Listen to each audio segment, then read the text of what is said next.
Dopo lo shock delle scorse ore, oggi è il momento del dolore per Gallio. Solo in mattinata, dopo una notte di ricerche da parte dei vigili del fuoco e del personale USAR, sono stati recuperati i resti del corpo di Luigi Rossato, il medico in pensione di 72 anni, morto nella sua abitazione di via Ecca a seguito della tremenda esplosione causata dalla rottura di un tubo di gas metano durante uno scavo per la posa di cavi elettrici lungo la strada. Erano le 17 di venerdì 1 ottobre quando un boato ha scosso il centro abitato del paese dell'Altopiano, poi le fiamme.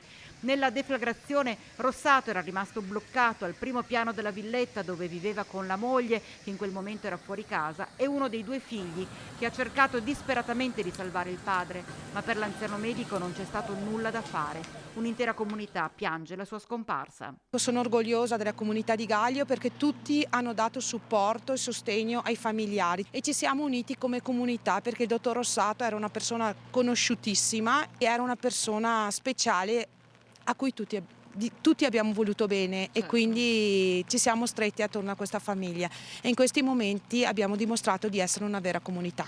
Luigi Rossato aveva iniziato a lavorare come medico di medicina generale per poi ricoprire l'incarico di responsabile del servizio igiene degli alimenti e nutrizione dell'ULSS, occupandosi a 360 gradi delle attività di igiene pubblica in altopiano, dalle campagne di vaccinazione alle verifiche e ispezione di vario tipo.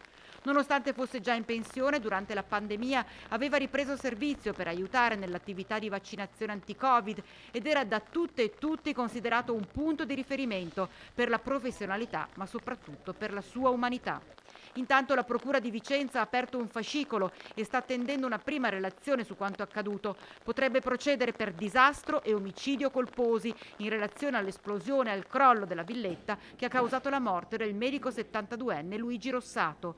Un atto più che dovuto, come conferma anche la sindaca Sambugaro. Bisogna studiare bene come si è evoluto questo enorme danno anche perché c'è una vittima insomma e quindi bisogna capire bene cosa è successo.